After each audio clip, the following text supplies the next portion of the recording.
যে বিষয়ের প্রতি আকর্ষণ, বিষয়ের প্রতি আসক্তি, যে সে তো কৃষ্ণধনকে পাবে না। কাঙালের ঘরেই তো ভগবান এসেছেন যুগে যুগে।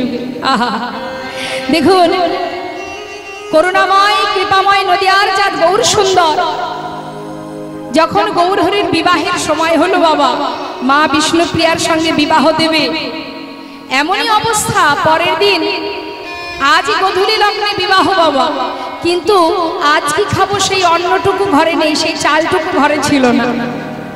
কিন্তু প্রভুর কৃপায় তার নিজের বিবাহের যা কিছু আয়োজন তিনিই করেছিলেন মা। তাই অর্থ না থাকলেও ভগবানকে পাওয়া যায়, অর্থ দিয়ে কখনো ভগবানকে পাওয়া যায় না। দেখবেন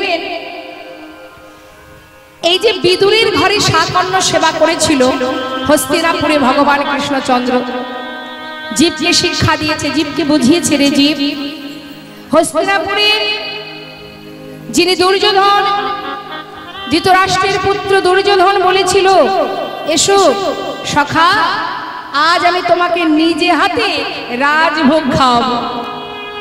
ভগবান বলেছিল, আমি তো তোমার ঘরে সেবা করব না সখা, সেবা যদি আমায় করতেই হয় তবে আমি বিদুরের ঘরে সেবা করব।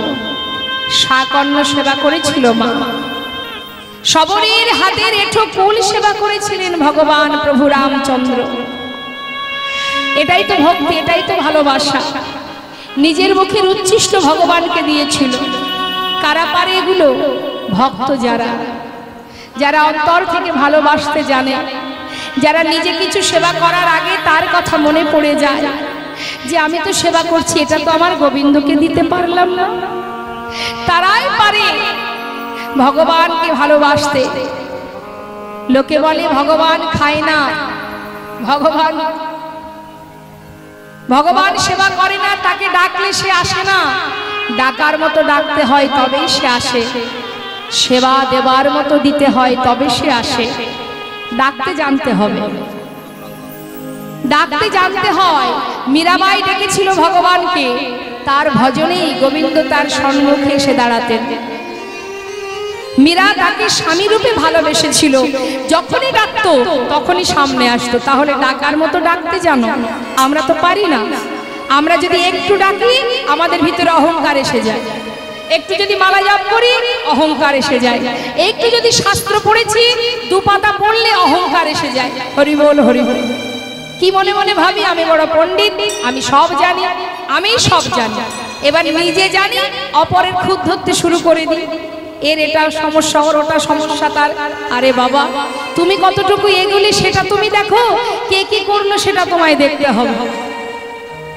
এটা হচ্ছে আমাদের সমস্যা। একটু জানলে নিজেকে পণ্ডিত মনে করি, একটু মালা জপ করলে ভক্ত মনে করি, মহাজন করলে বৈষ্ণব হতে বড় মনে ছিল সাত। ওই ত্রিনাদপি শ্লোকের সামনে আমি পড়ে গেলাম। ত্রিনাদপি শুনে চেন তরুরী বসহিষ্ণনা অমানীন মানদেন কীর্তনীয় সদা হরি। এই যে দুর্বা ঘাসের উপর দিয়ে আমরা মারিয়ে যাই না বাবা, দুর্বা ঘাস কোনো প্রতিবাদ করে যে কেন আমাকে মারিয়ে চলে গেলে? কি মা করে? বরং আপনি চলে যাওয়ার পর সে আবার মাথাটা তোলে। বৈষ্ণবের লক্ষণ হবে দুর্বা ঘাসে যদিও মাথা তোলে, তুমি কিন্তু তুলতে পারবে না, নত থাকো, দুর্বা ঘাসের থেকেও নত। আর কি? বৃক্ষের ন্যায় সহিষ্ণুতা। একটা বৃক্ষ, সেই বৃক্ষ থেকে আমরা ফল ছিঁড়ে নিই, ডগা কেটে নিই, তথাপিও সে আবার নতুন করে ডগা বাহির হচ্ছে, আবার আপনাদের মতো ভক্ত সেবায় লাগছে। ঠিক তদ্রূপ অমানীন মানদেন, অর্থাৎ সবাই যদি কাউকে ঘেন্না করে, মনে করুন একজনকে সবাই ঘৃণা করে, বৈষ্ণবের লক্ষণ হবে তাকে সম্মান করা। সবাই যাকে ঘৃণা করবে তুমি তাকে মান দেবে। অমানীন মানদেন, যাকে কেউ মান দেয় না তুমি তাকে মান দেবে, এটা বৈষ্ণবের উচিত, বৈষ্ণবের স্বভাব। শাস্ত্র বললেন আমি নই। কীর্তনীয় সদা হরি, আনচিন্তা নয়, পরনিন্দা পরচর্চা নয়, অন্য সমালোচনা নয়, সদা সর্বদাই কৃষ্ণ চিন্তা, কৃষ্ণ ধ্যান, কৃষ্ণ মধ্যে রত থাকো, মগ্ন থাকো। কৃষ্ণ নাম করো, কীর্তনীয় সদা হরি, সদা সর্বদাই কৃষ্ণ নাম জপ করা, এটাই হলো বৈষ্ণবের স্বভাব। তাই বলছি বৈষ্ণব হওয়া অত সহজ নয়। বৈষ্ণব হতে গেলে তার ভিতরে এই যে শ্লোকটি মহাপ্রভু বলেছিল কাকে, ষড় গোস্বামীর মধ্যে এক গোস্বামী যার নাম রঘুনাথ দাস গোস্বামী। রঘুনাথ, এই শ্লোকটা যদি গলার মালা করে চলতে পারো অতি শীঘ্রই তুমি গোবিন্দ কৃপা লাভ করতে পারবে। তাই মা, ভক্ত হওয়া আপনার যতটুকু সম্ভব, যতটুকু আছে আপনার, ভগবান তাতেই সন্তুষ্ট যদি সেটা আপনি অন্তর থেকে মন থেকে ভক্তি ভরে তাকে সেবা দিতে পারেন। যেটুকু আছে আপনার, 100 টাকা আছে সেটাই দেব, দুঃখ নেই। অনেকে দেখবেন এই কীর্তনের আসরে এসে আছে, অনেকেই আছে বাবা, সবার ক্ষেত্রে বলবো না, অনেকে আছে 500 টাকা বা 100 টাকা দিয়ে বলে আমার নামটা একটু মাইকে বলবেন, জানি তাই যাতে সবাই শুনতে পায় যে অমুক 100 টাকা দিয়েছে কি 500 টাকা দিয়েছে। তাহলে টাকাটা দিয়ে বললো আমার নামটা ঘোষণা করুন, সবাই জানুক, হরি বল। আবার অনেক ভক্ত আছে যারা হাজার হাজার টাকা গোবিন্দ সেবায় দিচ্ছে, আর ভক্তদেরকে কি বলে, আমার নামটা বলো না, যার সেবায় দিয়েছি তার সেবায় দিলেই হবে, আমার নাম ঘোষণা করতে হবে না। এটা হচ্ছে ভক্তের লক্ষণ। মানুষকে জানিয়ে কি হবে, পরের দিন বলবে বাবা এই ছেলেটা বা এই মেয়েটা এত টাকা দিয়েছে, এটা তো মানুষকে দেখানো হলো।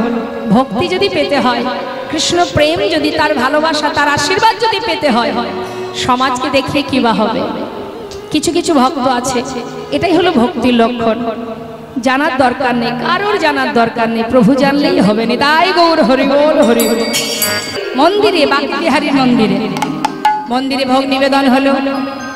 নিবেদন হওয়ার পর লালা নতুন অতিথি বৃন্দাবনে, ব্রজমাইরা ভালো ভালো প্রসাদ দিল, উদার পরিপূর্ণ করে লালা প্রসাদ পেল।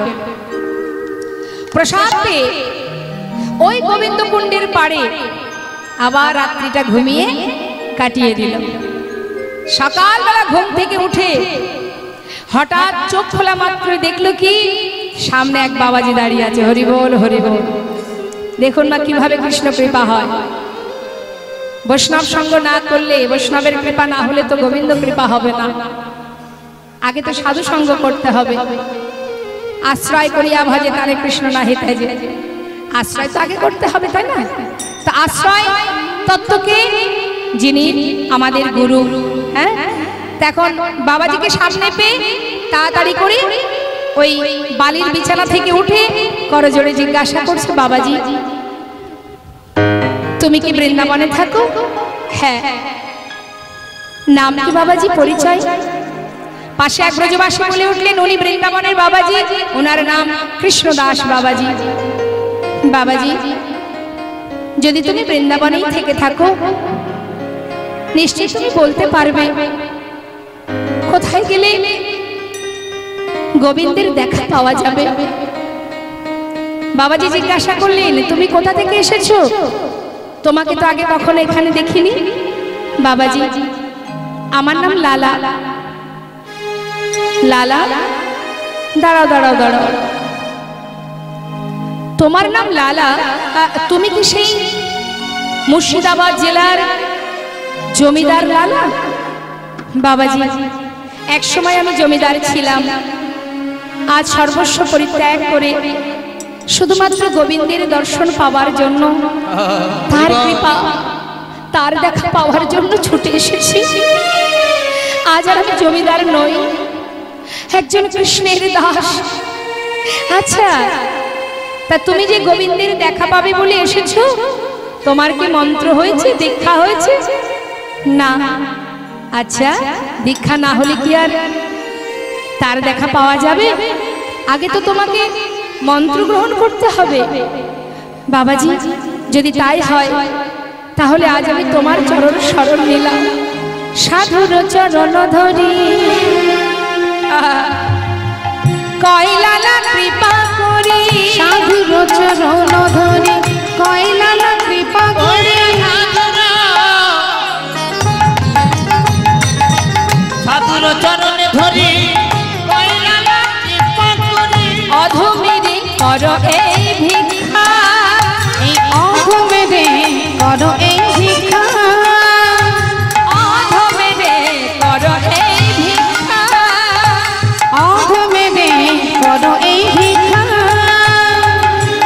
অবিষ্ট ধন পাইবারে ঘর ছেড়ে এসেছি, অবিষ্ট ধন পাইবারে ঘর ছেড়ে এসেছি ঘরে। ফিরিব না কৃপা করে দাও মোরে দীক্ষা, ফিরিব না কৃপা করে দাও মোরে দীক্ষা, ফিরিব না কৃপা করে দাও মোরে দীক্ষা। ঘর ছেড়ে এসেছি ঘরে, ঘর ছেড়ে এসেছি ঘরে, ঘর ছেড়ে এসেছি ঘরে, ঘর ছেড়ে এসেছি ঘরে। অবিষ্ট ধন পাইবারে ঘর ছেড়ে এসেছি ঘরে, অবিষ্ট ধন পাইবারে ঘর ছেড়ে এসেছি ঘরে। ফিরিব না কৃপা করে দাও মোরে দীক্ষা, ফিরিব না কৃপা করে দাও মোরে দীক্ষা। ফিরিব না কৃপা করে দাও মোরে দীক্ষা। হরি বল হরি বল। বাবাজি বলে উঠলেন, শরণালা মন্ত্র যখন তখন তো পাওয়া যায় না, উপযুক্ত সময় না হলে তো আমি তোমায় দীক্ষা দিতে পারবো না। সময় হোক তোমাকে আমি নিজে এসে দীক্ষা দিয়ে যাব। তাহলে মা এটাও আমাদের জানতে হবে, গুরু কৃপা না হলে কিন্তু গোবিন্দ কৃপা লাভ করা যাবে না। আগে আশ্রয়, তারপরে তো বিষয়। তো আশ্রয় তত্ত্ব যিনি, তার চরণ স্মরণ করা হয়েছে কি সবার? আশ্রয় হয়েছে?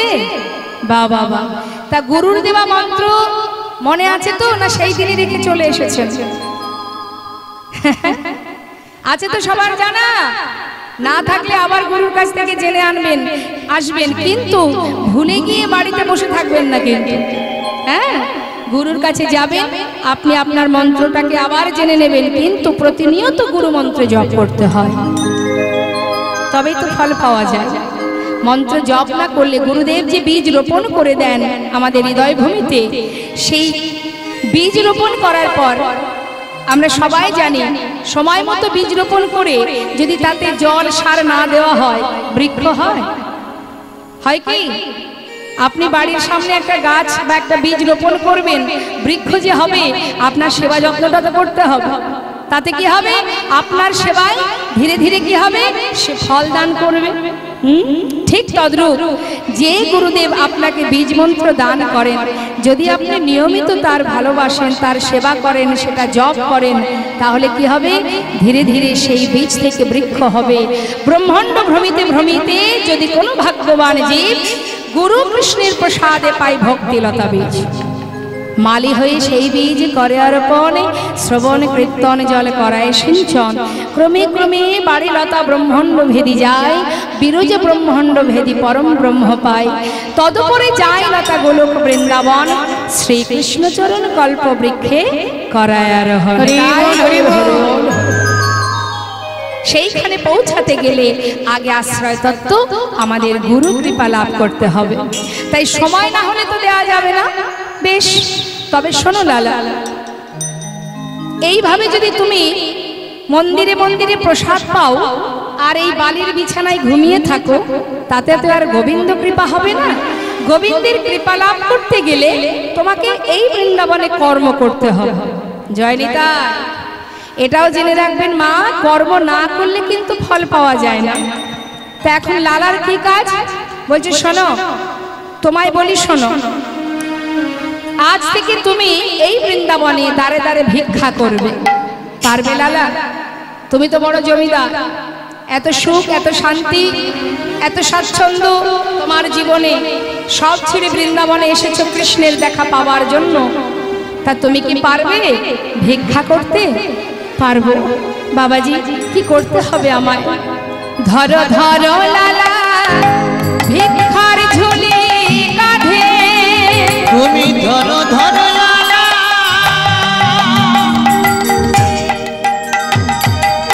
ভিখার ঝুলি কাঁধে, তুমি ঘুরে এসো দাঁড়ে ধরো ধরো লালা ভিখার ঝুলি কাঁধে, ঘুরে এসো দাঁড়ে মুখে রাধা গুলো গাও, ভিক্ষা মেঘে নাও, কৃষ্ণ পদ করো মুখে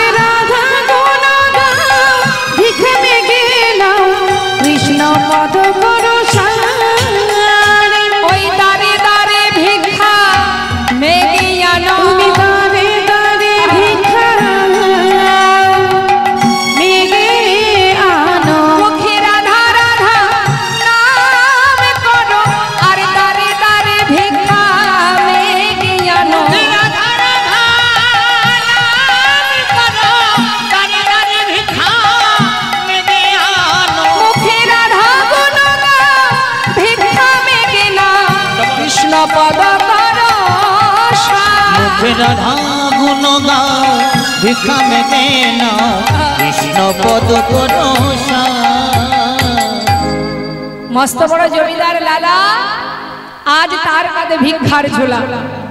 দেখুন মা, যত সময় দাঁড়ে দাঁড়ে মাথা নত করে সবার দাঁড়ে গিয়ে ভিক্ষা তুমি না করবে, তোমার ভিতর থেকে অহংকার দূরীভূত হবে না, হিংসা দূরীভূত হবে না। আর হিংসা যত সময় থাকবে বাবা, তত সময় সেখানে ভক্তি থাকবে না। আমাদের প্রত্যেকের মধ্যে হিংসা আছে। এখানে যতজন ভক্ত আছে বুকে হাত দিয়ে বলুন দেখি, কার মধ্যে হিংসা নেই? হিংসা সকলের মধ্যে আছে, যার কারণে আমাদের মধ্যে ভক্তি নেই। যখনই হিংসাটাকে আপনি তাড়াতে পারবেন, কারোর প্রতি কোনো কারণে হিংসা করবেন না, তখনই আপনার মধ্যে ভক্তি বিরাজ করবে। সে তো একেবারে আসন গেড়ে বসে আছে হিংসা, কারোর ভালো হলে সহ্য হবে না। কারোর একটু যদি দেখবেন প্রশংসা করে, দুইজন ব্যক্তি দাঁড়িয়ে আছে, হয়তো কারোর প্রশংসা হচ্ছে কারোর হচ্ছে না, সে কিন্তু পাশে দাঁড়িয়ে দাঁড়িয়ে তার প্রতি হিংসা করবে। কেন? যত প্রশংসা সব ওরই হচ্ছে, আমার কিছু হচ্ছে না। এই এক প্রকার হিংসা। কারোর 1 থেকে 2, 2 থেকে 3, 3 তলা বাড়ি হয়ে গেল, পাশের জন অকারণে আপনার প্রতি হিংসা শুরু হয়ে যাবে। ওর কত কি হয়ে গেল, আমার কিছু হলো না। আপনি কিছুই জানবেন না, আপনাকে সহ্য করতে পারবেন না। বলুন দেখি, তার তো হিংসা করার কোনো প্রয়োজন নেই, কিন্তু আমরা প্রতিটা মুহূর্তে একে অপরের প্রতি হিংসা করি। আর হিংসা করি বলেই আমাদের এই অবস্থা। তোমার তো হিংসা করার কোনো প্রয়োজন নেই। যদি তোমার গোবিন্দের কৃপা হয়, নিশ্চয় তুমি পাবে। তোমার যা দিয়েছে তুমি তাতে সন্তুষ্ট হও। অন্যের প্রতি হিংসা করো না, অন্যের প্রতি ক্রোধ দেখিও না, অন্যের সঙ্গে ঝগড়া করো না। প্রভু যদি কৃপা করে নিশ্চয়ই তুমি পাবে। তোমার জীবনে তুমি যা পেয়েছো জানবে তার কৃপা, তাই তুমি পেয়েছো। আর যদি 1000 চেষ্টা করেও তুমি কিছু না পাও, তাহলে জানবে সেটা তার ইচ্ছা, সে তোমায় দেবে না। কেন দেবে না? তিনি এই কারণেই দেন না যে এটা দিলে তার ভালো হবে না, মঙ্গল হবে না। আমরা কিছু পাওয়ার জন্য ছটফট করি, কিন্তু তথাপিও পাই না। কেন জানেন? তিনি দিতে চান না তাই পাই না, তার ইচ্ছা এটা। কোনো কিছু পেলে তার কৃপা, কোনো কিছু না পেলে সেটা তার ইচ্ছা। কারণ সে তোমাকে সেটুকুই দেবে যেটুকু দিলে তোমার ভালো হবে। যেটুকু দিলে তোমার ভালো হবে না সেটা তিনি দেবেন না, 1000 চেষ্টা করলেও তুমি পাবে না। তার জন্য অন্যের প্রতি হিংসা করার কোনো প্রয়োজন নেই। তোমার কর্ম তুমি করো। আজ এই হিংসাকে দূরীভূত করার জন্য ভিক্ষার ঝুলি কাঁধে দিলেন। যাচ্ছে লালা ভিক্ষায়, দাঁড়ে দাঁড়ে ভিক্ষা করছে। ভিক্ষা করতে করতে হঠাৎ তার কন্যা, তার স্ত্রী, তার পুত্রের সঙ্গে বৃন্দাবনে দেখা হয়ে গেল। মুর্শিদাবাদ থেকে তারা সবাই গিয়েছে বৃন্দাবনে দেখা করবার জন্য। স্বামীর কাঁধে ভিক্ষার ঝুলি দেখে স্ত্রী কাত্যায়নী চোখের জলে বুক ভাসিয়ে কাঁদছে। স্বামীকে বলছে, স্বামী, এই বেশটি আর পারছি না সহ্য করতে। এ তোমার কি বেশ? তুমি যে মস্ত বড় রাজা, জমিদার, এত সুখ, এত শান্তি, আজ তোমার অঙ্গে এই কৃষ্ণ নাম, চোখে কৃষ্ণ প্রেমের বাড়ি, কাঁধে ভিক্ষার ঝুলি। স্বামী গো, এত কষ্ট, এত যন্ত্রণা নিয়ে কি করে রয়েছো বৃন্দাবনে? ফিরে চলো, তুমি ফিরে চলো স্বামী। কাত্যায়নী, আমায় আর বাধা দেবে না। কেন জানো? আমি যে আমার নিজের ঘরে এসেছি, এটা আমার আপন ঘর, আমার নিজের ঘর। এই ঘর ছেড়ে আমি আর কোথায় যাব বলো? আর আমি কোথাও যাব না। নারায়ণ বলছে, বাবা, যদি তুমি নাই যাবে তাহলে বৃন্দাবনে তোমার একটা থাকার জায়গা করে দিই। বেশ, আমার তাতে কোনো বাধা নেই। একটা সুন্দর মন্দির নির্মাণ করে দিয়ে মা সেই মন্দিরে এক বিগ্রহ স্থাপন করে দিলেন, যার নাম কৃষ্ণচন্দ্রমা। সেই বিগ্রহ স্থাপন করে পিতাকে সেই মন্দিরে রেখে চলে গেল সবাই আপন ঘরে। আর এদিকে লালা, সে কিন্তু ভগবানের সেবা দিতে পারে না। কেন? তার যে দীক্ষা হয়নি মা। দীক্ষা হয়নি বলেই কিন্তু সে ভগবানকে নিজে হাতে ভোগ নিবেদন করতে পারে না। মন্দিরে এক পূজারী রেখেছেন, সেই পূজারী প্রতিদিন মন্দিরে ভোগ নিবেদন করে আর লালা সেই প্রসাদ পায়। আর এটাই লালা দুঃখ যে আমি সর্বস্ব পরিত্যাগ করে বৃন্দাবনে এলাম, তথাপিও আমি কেন নিজে হাতে আমার গোবিন্দ সেবা দিতে পারি না? কি অপরাধ আমার, কেন পারছি না? কেন আমি নিজে হাতে প্রভুকে খাওয়াতে পারবো না? চোখের জলে বুক ভাসে কাঁদে লালা।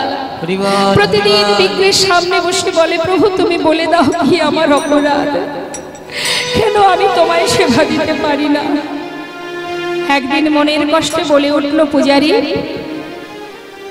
আজ আর আমি ভিক্ষায় যাব না, তুমি এক কাজ করবে, আমি ওই গুহার মধ্যে বসে বসে ভজন করব, তুমি মন্দিরে ভোগ নিবেদন করে আমাকে একটু প্রসাদ দিয়ে আসবে, কেমন? এই কথা বলে লালা পূজারীকে বললেন আমাকে প্রসাদ দেবে।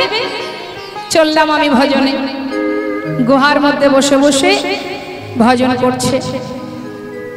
আর এদিকে ভজন করতে করতে মনে মনে বলছে, হে দয়াময়, যতদিন তোমার দেখা না পাবো ততদিন এই গুহা থেকে আমি আর বাইরে বেরোবো না, এখানেই আমি আমার শেষ নিঃশ্বাস পরিত্যাগ করব। এই জীবনে তোমায় যদি দেখতে নাই পেলাম তাহলে আর বেঁচে থেকে কি বা লাভ? হরিবল হরিবল। থাকলাম আমি গুহার মধ্যে বসে, দেখি তুমি কত সময় আমার ডাকে সাড়া না দিয়ে থাকতে পারো। আপন মনে বসে বসে ভজন করছে বাবা। ভক্ত যদি ডাকার মতো ডাকে তার কি সাধ্য আছে দূরে থাকার? ভগবান পড়ে গেছে বিপদে, ভক্ত যে কঠিন প্রতিজ্ঞা, এই কঠিন প্রতিজ্ঞা করে সে গুহার মধ্যে বসে আছে, তাকে তো বাহির করতে হবে। প্রভুর মাথায় চিন্তা, কি করবেন তিনি? এদিকে মন্দিরে ভোগ নিবেদন করে পূজারী যখন প্রসাদের থালা নিয়ে যাচ্ছে, এমন সময় ঝড় বৃষ্টি শুরু হয়ে গেল। পূজারী দেখছে, হায় হায় এত বৃষ্টি হচ্ছে, আচ্ছা বৃষ্টিটা বন্ধ হোক তারপরে না হয় যাব। এই ভেবে প্রসাদের থালাটা বাইরে রেখে পূজারী ঘরের মধ্যে ঢুকে গেছে। আর ভগবান সেই বৃষ্টি মাথায় নিয়ে, ঝড় বৃষ্টি চলে যাচ্ছে অঙ্গের উপর দিয়ে। গোবিন্দ আমার ভক্তের বোঝা তো ভগবানই বয় মা। প্রসাদের থালাটা নিয়ে পূজারী রূপ ধারণ করে এক পা দুপা করে গুহার ভিতরে যাচ্ছে ভক্তকে প্রসাদ দেবে বলে।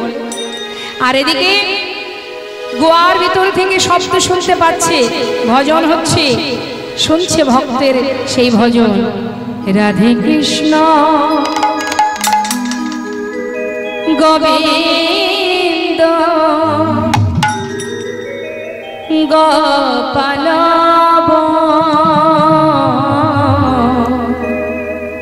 রাধার মন হরি হরি হরি রাধে কৃষ্ণ গোবিন্দ গোপাল বল বল রাধার বল হরি হরি হরি বল। রাধে কৃষ্ণ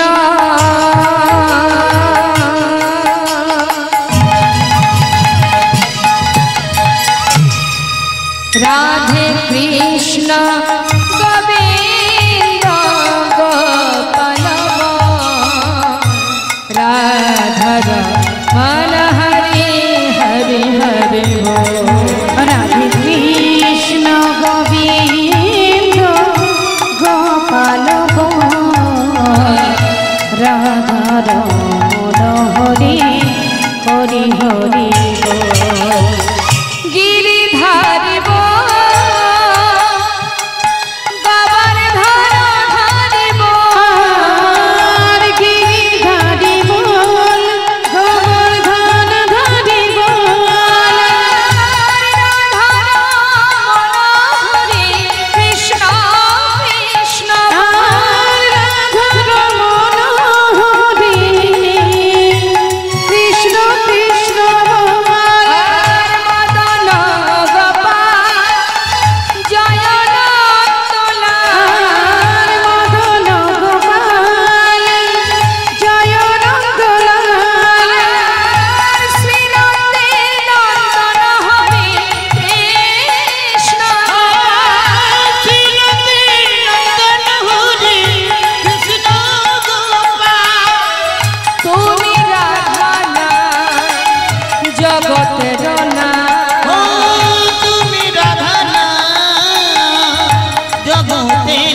মনোহরি হরি হরি বল বলো রাধার মনোহরি হরি হরি বল।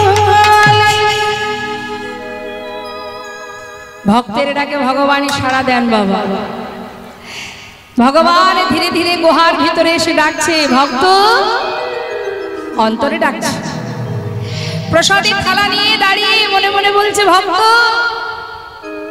এত যদি ডাকো কি করে আর দূরে থাকি বলো। ভজন করছে লালা। ভগবান পূজারীর রূপ ধারণ করে ছদ্মবেশে পূজারীর বেশে এসে বলছে, লালা নাও প্রসাদ নিয়ে নাও। এই দেখো তুমি না বলেছিলে প্রসাদ খাবে, এই তো এনেছি, খেয়ে নাও। প্রসাদ নিল মা, প্রসাদ সেবাও হলো।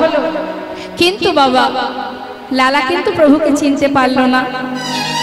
প্রসাদ সেবার পর প্রভু আবার ফিরে চলে গেল। হরি বল। এদিকে বৃষ্টি বন্ধ হয়ে গেছে।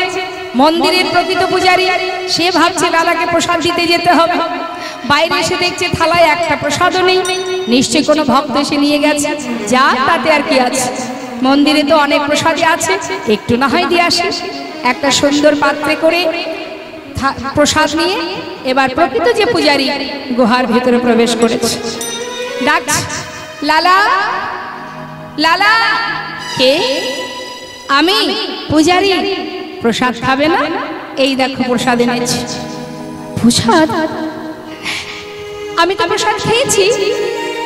খেয়েছো? কে দিয়েছে তোমায়? এই তো আমি সবে এলাম। কেন? একটু আগেই তো তুমি এলে, আমাকে প্রসাদ দিলে, আমি প্রসাদ খেলাম, তুমি চলেও গেলে। আমি আমি তোমাকে প্রসাদ দিয়েছি? বিশ্বাস করো লালা, আমি কিন্তু আসিনি, এই আমি প্রথম এলাম। কি বলছো পূজারী, তুমি আসোনি? তবে কে এসেছিল আমার কাছে? ও পূজারী, বলো না কে এসেছিল, আমাকে বলে দাও। লালা, সে কি আমার মতো দেখতে? হ্যাঁ, তোমার মতো দেখতে, তোমার মতো কণ্ঠস্বর, তোমার মতো অঙ্গের বসন, সবই যে তোমার মতো। লালা, সে যে এসেছিল তোমার কাছে। লালা, তুমি কি একটুও তাকে বুঝতে পারোনি? লালা, তুমি তাকে কাছে পেয়েও হারালে। পূজারী, তুমি কার কথা বলছো? একটু বলো না কে এসেছিল, একটু বলে দাও কে এসেছিল আমার কাছে, আমি কাকে চিনতে পারিনি। লালা, এখনো বুঝতে পারছো না? মিছে কেন পুছো রে, আমার বলার কিছু না। মিছে কেন বুঝো মোরে, আমার বলা কিছু না। মিছে কেন পুছো রে, আমার বলা কিছু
না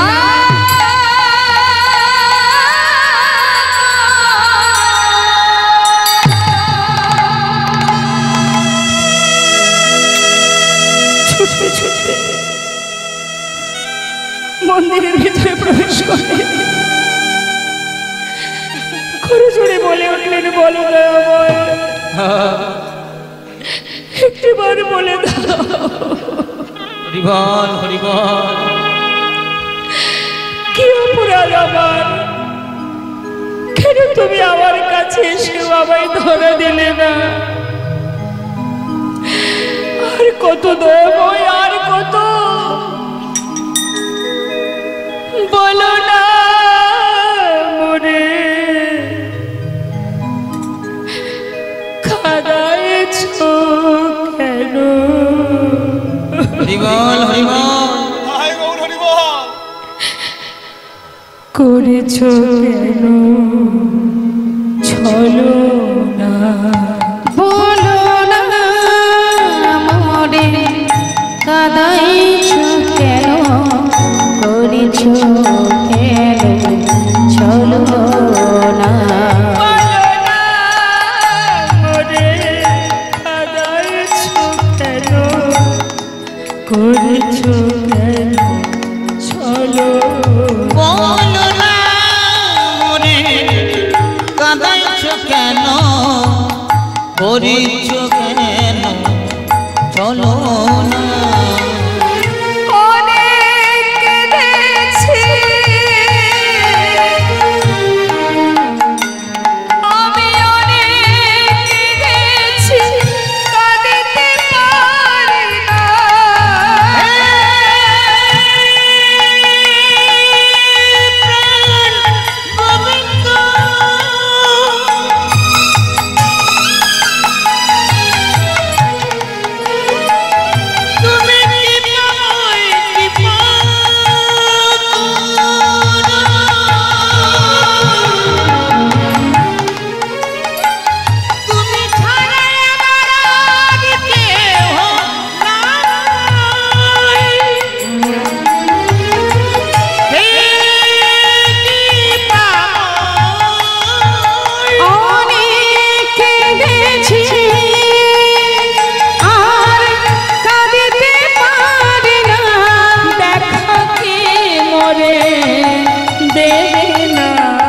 করিছো কেন চলো না?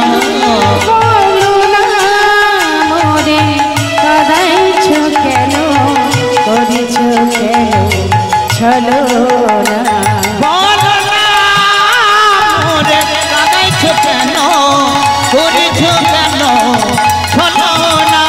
বলো না মরে কাঁদাইছো কেন? করিছো কেন চলো না? ছুটতে ছুটতে চলে গেল বাবাজির কাছে। বাবাজির চরণ তলে আছাড় খেয়ে চরণ দুটি বুকে জড়িয়ে ধরে বললেন, বাবাজি আমি জানি না কোন অপরাধের কারণে আজ তুমি আমায় দীক্ষা দিলে না। বাবাজি জানো, আমি যে গোবিন্দের দেখা পেয়েও তাকে আবার হারিয়ে ফেলেছি। কি অপরাধ আমার? কেন তুমি মন্ত্র দিচ্ছ না আমায়? কেন এত কষ্ট দিচ্ছ বাবাজি? বাবাজি বলছে, তুমি ফিরে যাও লালা, এখনো সময় হয়নি তোমার। সময় হলে আমি অবশ্যই তোমায় মন্ত্র দিয়ে যাব। বাবাজি আজ তো তোমায় বলতেই হবে, আমার কি অপরাধ? কেন এখনো সময় হয়নি আমার? যত সময় না বলবে আমি তোমায় ছেড়ে কোথাও যাব না। বাবাজি বললে, তবে শোনো লালা, তোমায় বলেছিলাম তুমি সবার দ্বারে ভিক্ষা করবে। লালা, সবার দ্বারে ভিক্ষা করেছো তুমি, খবর পেলাম তুমি একজনের দ্বারে ভিক্ষায় যাওনি। কেন যাওনি লালা? বাবাজি আমি তার ঘরে যাইনি শুধু একটাই কারণে, তার সঙ্গে আমাদের বহুদিনের একটা দ্বন্দ্ব, একটা বিবাদ, সেই কারণে যাইনি। লালা জগৎ শেঠের ঘরে তুমি ভিক্ষায় যাওনি, তোমার বহুদিনের একটা দ্বন্দ্ব আছে তার সাথে। তা যখন তুমি জমিদার ছিলে, তোমার জমিদারি ছিল, তখন সেই দ্বন্দ্ব ছিল। এখন তো তুমি আর জমিদার নও, তাহলে দ্বন্দ্ব কেন থাকবে লালা? বলো, যদি কৃষ্ণ কৃপা লাভ করতে হয় ভিতর থেকে হিংসাকে দূরীভূত করো। যার সঙ্গে এতদিনের দ্বন্দ্ব বিবাদ তোমার লেগে আছে, তার ঘরে গিয়ে গলবস্ত্র হয়ে এক মুষ্টি তণ্ডুল ভিক্ষা করে নিয়ে এসো, তবেই তোমার অহংকার হিংসা দূরীভূত হবে, তবেই তোমার কৃষ্ণ কৃপা হবে, গুরু কৃপা হবে। বিলম্ব না করে ভিক্ষার ঝুলি কাঁধে নিয়ে চললেন মস্ত বড় জমিদার লালা। আর জগৎ শেঠের দ্বারে কৃষ্ণ ভক্ত কৃষ্ণ কৃপা পাওয়ার জন্য এক মুষ্টি তণ্ডুলের ভিক্ষায় দ্বারে এসে দাঁড়িয়েছে। দাঁড়ি দূর থেকে দেখে চিনতে পেরেছে, কিন্তু বেশ দেখে অবাক হয়ে যাচ্ছে দাঁড়ি। আরে এ তো সেই জমিদার লালা, সারা গায়ে কৃষ্ণ নাম, কাঁধে ভিক্ষার ঝুলি, দুহাত বাড়িয়ে ভিক্ষা চাইছে।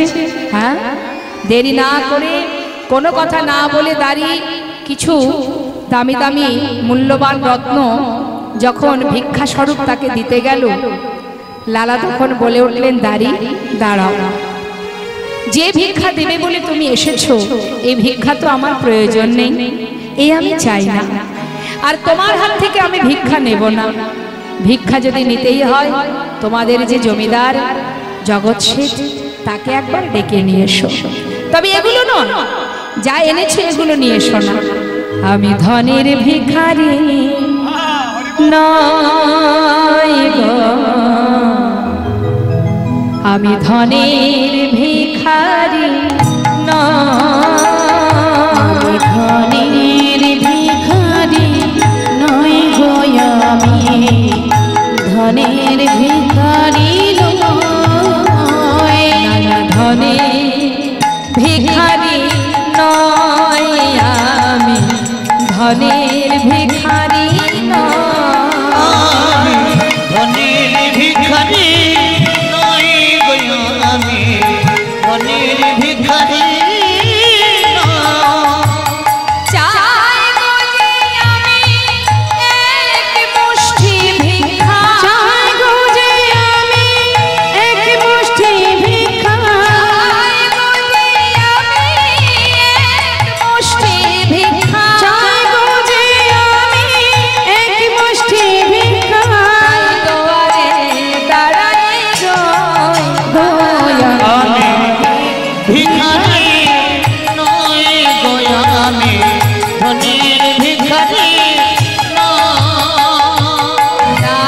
যদি মরে এক মুষ্টি ভিক্ষা,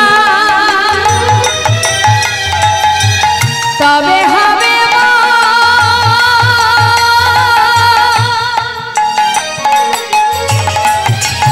ওই গুরুপদে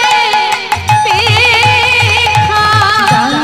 যদি মরে এক মুষ্টি ভিক্ষা, তবে হবে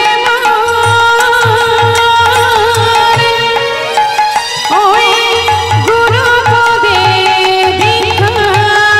আমি পাবো দর্শন, আমি পাবো দর্শন ব্রজেন্দ্র, আমি পাবো দর্শন ব্রজেন্দ্র আমি পাবো দর্শন ব্রজেন্দ্র, পাবো দর্শন ব্রজেন্দ্র নন্দন। সে কথা তোমারে কয় আমি, ধনের ভিখারি নই গো আমি, ধনের ভিখারি নই আমি, ধনের ভিখারি নই গো আমি, ধনের ভিখারি নই।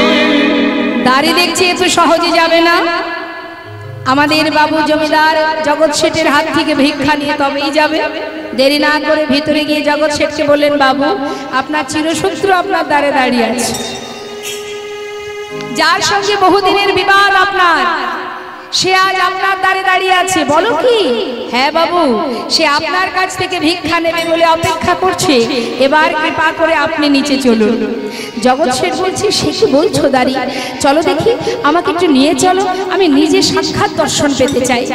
যেই না দ্বারে এসে দাঁড়িয়েছে মা, দেখছে লালার সারা গায়ে কৃষ্ণ নাম, কাঁধে ভিক্ষার ঝুলি, আহা, মুখে কৃষ্ণ নাম, চোখে কৃষ্ণ প্রেমের বাড়ি। অবাক দৃষ্টিতে জগৎ শেঠ তাকিয়ে আছে, মনে মনে চিন্তা করছে, এ কি দেখছি আমি? ধন ঐশ্বর্যের জন্য এত বন্ধ, এত এত যুদ্ধ, এত লড়াই যার সঙ্গে, এত বিবাদ দ্বন্দ্ব যার সঙ্গে, আজ সে আমার দ্বারে এমন সাধুর বেশ পরে ভিক্ষার ঝুলি কাঁধে নিয়ে দাঁড়িয়ে আছে। আবার মনের ভিতরে আর একটা চিন্তা হচ্ছে যে এটা কোনো ছলনা করে, কোনো ছদ্মবেশে সাধুর বেশ ধারণ করে আমার কাছে কোনো ক্ষতি করবার জন্য আসেনি তো? জিজ্ঞাসা করেই ফেললো, এই যে লালা, যে বেশ পরিধান করে আমার সামনে দাঁড়িয়ে, এটা কোনো ছলনা নয় তো তোমার? বলে উঠলেন লালা, না না, আসিনি আজ তোমার কাছে ও গো বন্ধু কোন ছলনা। চেয়ে দেখো, ওই দেখো ঘাটের মাঝি পার ঘাটাতে বসে ডাকছে আমার। না না, আসিনি তোমার কাছে বন্ধু কোন ছলনা, ঘাটের মাঝি পার ঘাটাতে ডাকিতে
আসিনি আজ তোমার কাছে বন্ধু কোন ছলনা,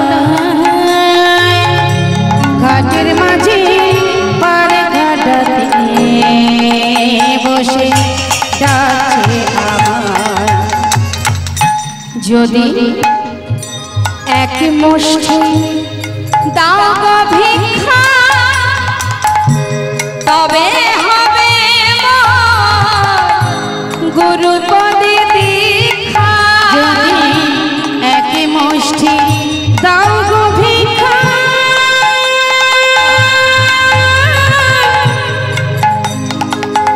তবে হবে মোর গুরু পদে দীক্ষা।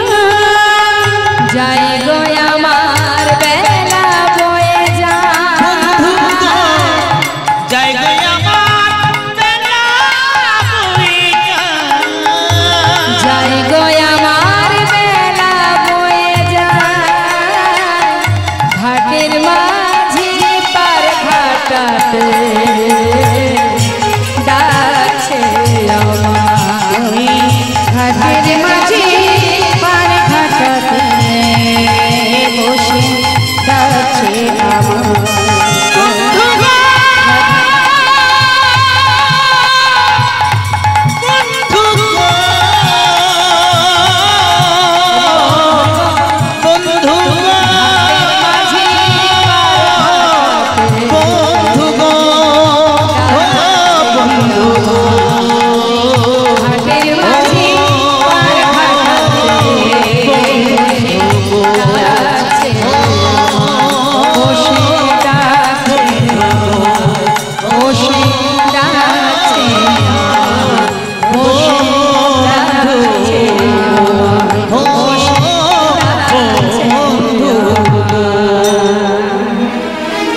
বিলম্ব না করে জগৎ এক মুষ্টি তন্ডুল এনে যেই না লালার আঁচলে দিয়েছে মা ভিক্ষার ঝোলাতে, লালা সেই ভিক্ষাটুকু পেয়ে মনের আনন্দে ছুটতে ছুটতে চলেছে বাবাজির কাছে।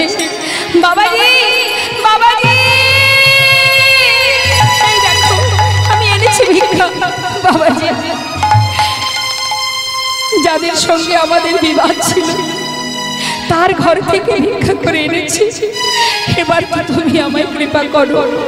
বাবাজি বলছে, দাঁড়াও লালা, নিশ্চয়ই তোমার কৃপা হবে, কিন্তু পিছনে কে আসছে? আমার পিছনে? পিছন ফিরে তাকিয়ে দেখছে কে? পিছনে আসছে জগৎ শেঠ। বন্ধু, তুমি আমার পিছনে কেন? জগৎ শেঠ করজোড়ে বলে উঠল, বন্ধু, তুমি যখন আমার দ্বারে দাঁড়িয়ে বললে তোমার জীবন বেলা বয়ে যাচ্ছে, পারের মাঝে পার কাটায় দাঁড়িয়ে আছে, এই কথা শুনে তোমাকে এক মুষ্টি তন্ডুল দেবার পর আমি আর ঘরে ফিরতে পারলাম না। হঠাৎ যেন আমারও মনে হলো, তোমার যদি জীবন বেলা বয়ে যায় তবে তো আমারও জীবন বেলা বয়ে যায়। তোমাকে যদি পার করার মাঝে পারে দাঁড়িয়ে থাকে, পারের কান্ডারে যদি তোমায় পার করে নিয়ে যায়, তাই তো তোমার পাছু পাছু এসেছি তোমার সাথে। তুমি কৃপা করে আমাকে পার করে নিয়ে চলো। বাবাজি, এ তো সেই বন্ধু যার দ্বার থেকে আমি ভিক্ষা এনেছি। সর্বস্ব পরিত্যাগ করে আজ আমার পাছু পাছু এসেছে। বাবাজি, তোমার চরণে ঠাঁই দাও। বাবাজি দুজনকে একসঙ্গে মন্ত্র দান করলেন। মন্ত্র পাওয়ার পরে গোবিন্দ দর্শনের বাসনা দ্বিগুণ হয়ে গেল। মা, এক তো বাসনা ছিল, দ্বিতীয় মন্ত্র গ্রহণের পর তার আর মন স্থির নেই, চঞ্চল হয়ে উঠেছে। কতক্ষণে তার কৃপা হবে, কতক্ষণে গোবিন্দ বদন দর্শন করবে। কয়েকদিনে যেতে না যেতে আর পারল না নিজেকে ধরে রাখতে। প্রভুর কি পরীক্ষা, এত পরীক্ষার পরেও শেষ হলো না পরীক্ষা। দেরি না করে দুই ভক্ত চলেছে যমুনার জলে নিজেদেরকে বিসর্জন করতে। লালা বলে উঠলেন, হে গোবিন্দ, আজ যদি তোমার দেখা না পাই, হে প্রাণ আর রাখবো না, যমুনার জলেই না হয় নিজেদের বিসর্জন করে দিই। এই বলে যখন জলে নামছে, পিছন থেকে জগৎ শেঠ বলে উঠলেন, লালা, যদি মরতেই হয় তবে আমাকেও সঙ্গে নাও, একসঙ্গে দুজনেই চলে যাই। হঠাৎ অনাদি আদি গোবিন্দ আমার ভক্ত বাঞ্ছা পূর্ণকারী ভগবান সেই মুহূর্তে দুই ভক্তকে রক্ষা করবার জন্য তিনি আবার সেই যমুনার ধারে ত্রিভঙ্গ বঙ্কিম ঠামে দাঁড়িয়ে পিছন থেকে প্রভু আমার ডাক দিলেন, লালা, লালা। যেই না লালা পিছন ফিরে তাকিয়েছে, দেখছে অনাদি আদি গোবিন্দ দাঁড়িয়ে আছে। যমুনার বালুর রাশির উপরে গোবিন্দের সেই অপরূপ রূপ দর্শন করে ছুটতে ছুটতে দুই ভক্ত একসঙ্গে প্রভুর চরণটা জড়িয়ে ধরে কাঁদছে। দেখা পেলাম প্রভু, দেখা পেলাম, তোমার দেখা পেলাম। এতদিনের মনোবাঞ্ছা পূর্ণ হলো। বড় আশা ছিল প্রভু, তোমার চরণে তুমি আমায় ঠাঁই দাও। হে দয়াময়, আজ যখন তোমার কৃপা পেলাম, কথা দাও চরণ ছাড়া করো না। এসো প্রভু, এসো, হৃদয় মন্দিরে প্রবেশ করো। মম অন্তর মন্দিরে এসো, এসো মাধব কৃষ্ণ গোপাল, এসো মাধব কৃষ্ণ গোপাল। মম অন্তর মন্দিরে একবারে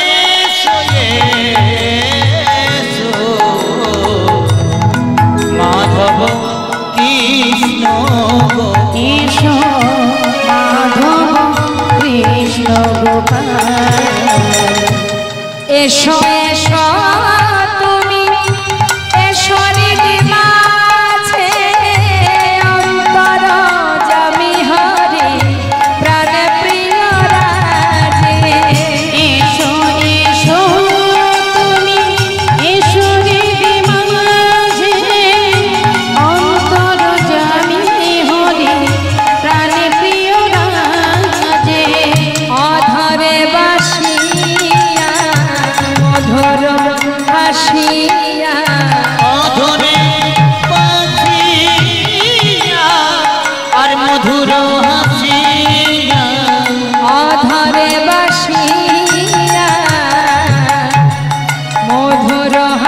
আসিয়া এসো এসো কৃষ্ণ গোপাল এসো মাধব কৃষ্ণ গোপাল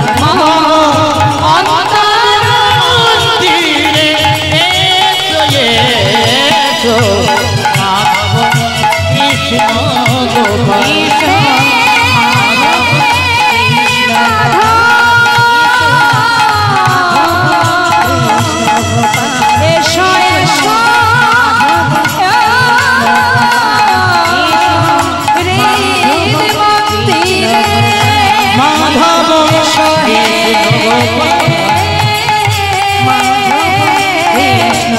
এসো এসো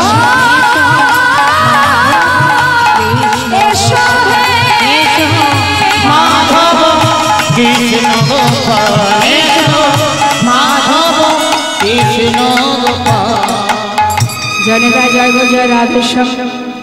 একনিষ্ঠ মনোযোগ সহকারে যদি কোনো ভক্ত কৃষ্ণ কথা শ্রবণ করে কখন সময় চলে যায় কেউ জানে না।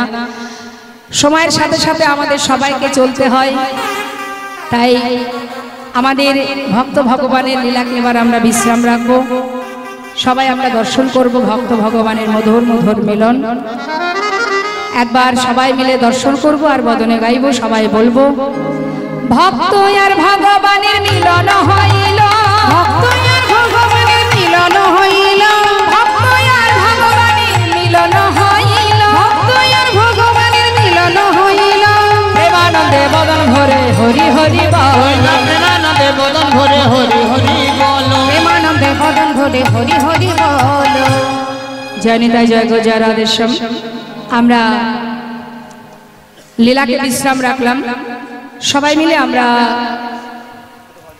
দুটো ভজন শ্রবণ করব, তারপরে নিতাই গৌর জয়ধ্বনি করব।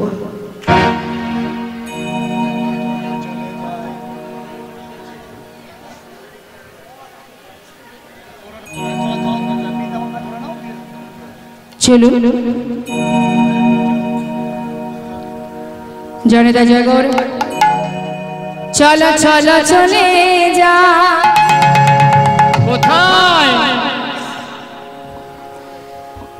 চলো চলো চলে যা বৃন্দাবনে চলো রে সবাই, চলো চলো